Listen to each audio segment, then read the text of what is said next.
Welcome to GameWire.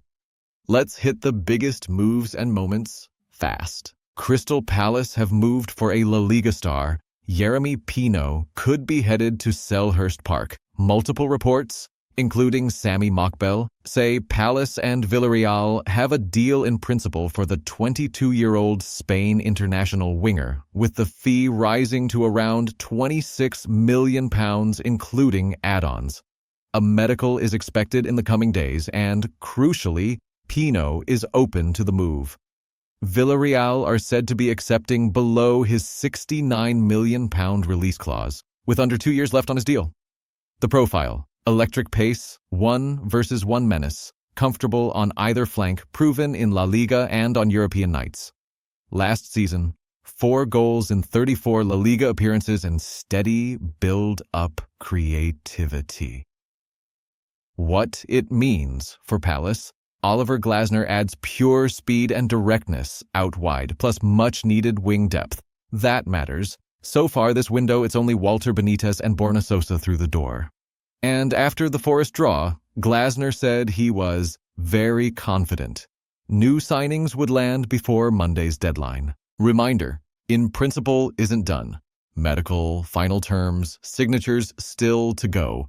If all checks out, Pino in red and blue could be announced fast. Out to LA, Trey Lance has a home. He's QB2 behind Justin Herbert. And that's a big reset. He beat out Taylor Heineke and DJ Uiagalelei for the Chargers' backup job. And as the 53 set, LA chose to carry just 2 quarterbacks, Herbert and Lance. That's trust. Why? It works. Fresh start, clean runway, no savior pressure. Develop behind an Ironman starter in Jim Harbaugh's play-action, movement-heavy offense with QB run wrinkles. The tools still play. Mobility plus a live arm fits the menu. QB power and short yardage, zone read keepers, RPOs, boots off wide zone, red zone stressors. Preseason progress: 56.1% completions, 334 yards, 2 touchdowns, 0 turnovers. Clean sheet, better command. If Herbert has to miss a week, expect a narrowed call sheet. Heavy run game, under center play action, defined half-field reads, sprint outs, and a couple deep shots. Lean on the legs without making them the plan. Depth ripple. Heineke and Uiagalelei are out of the 2-man room, practice squad candidates at best. Lance is the number 2, period. From the field to the auction block, Packers history just fetched a premium. A 1923 Green Bay Packers stock certificate closed at $152,500 on August 24th at Heritage, smashing the estimate by about 5 times and setting a new record for a Packers certificate. Back in 23, only 1,000 shares were offered at $5 each, and buyers had to snag 6 season tickets. Most certificates were exchanged in 1935 to help cover legal costs, so survivors are incredibly scarce. The momentum kept rolling. Tom Brown's Super Bowl I and 2 rings also cleared 6 figures, part of a family consignment totaling $314,028 that included Vince Lombardi handwritten plays and an autographed index card. Heritage's Chris Nerat put it bluntly: August 23, 2025 is going to go down in hobby history as a feat that will catapult Packer memorabilia into a completely different level.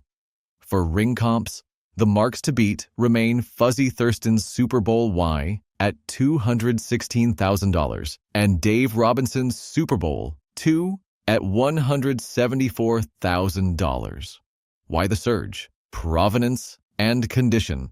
Clean paper, airtight authenticity. Big name stories. Watch next.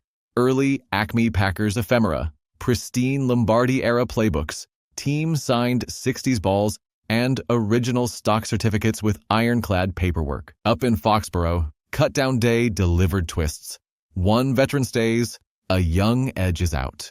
Biggest headline: Kendrick Bourne is still a Patriot.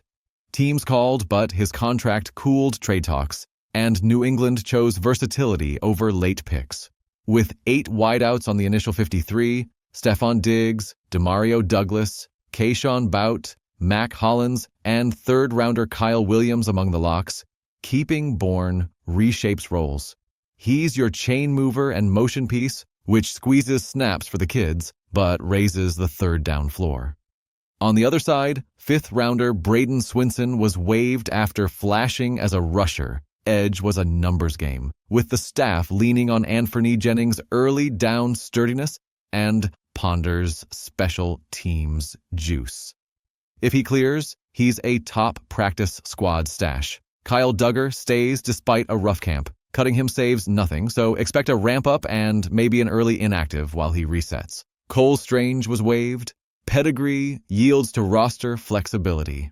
Jack Westover makes it as TE3 and de facto fullback after Brock Lamp's season-ending injury, slotted behind Hunter Henry and Austin Hooper. Early season outlook: more 11 and 12 personnel with Diggs as the magnet, Bourne as the outlet, Boot and Douglas in defined roles, and a defense prioritizing edge reliability and kicking game value while the secondary stabilizes. Down in Miami, the Heat like Pelle Larsson's grit. Now it's shot by shot to earn Spo's trust. Reality check: the guard room is crowded. Tyler Herro, Norman Powell, and Davian Mitchell have early minutes spoken for. The path for the rookie is simple, not easy. Lift the efficiency: 4-3-8 from the field, 3-3-7 from 3, and make catch and shoot translate every night. The slashing popped in Summer League. Now be a 3-and-D connector. Sprint to corners, cut when eyes turn, be that second side playmaker. Catch, swing, or rip and go. Defensively, what Eric Spoelstra demands is non-negotiable. Guard your yard and the next one. Nail coverages, communicate, make fast decisions, value the ball, and shoot with zero hesitation when it finds you. Camp watch: can he crack the rotation behind Herro, Powell, and Mitchell, or is it two-way shuttling while the jumper steadies? Either way, the blueprint is wonderfully boring. Stack winning plays, stack trust. If the three climbs and the defense holds, minutes will find him. If not, it's reps, film, and another swing tomorrow. That's the reel for today. Deals to finalize, depth charts to settle, bids to track. We'll be on it. You're watching Game Wire. Faster, smarter sports news. See you on the next one.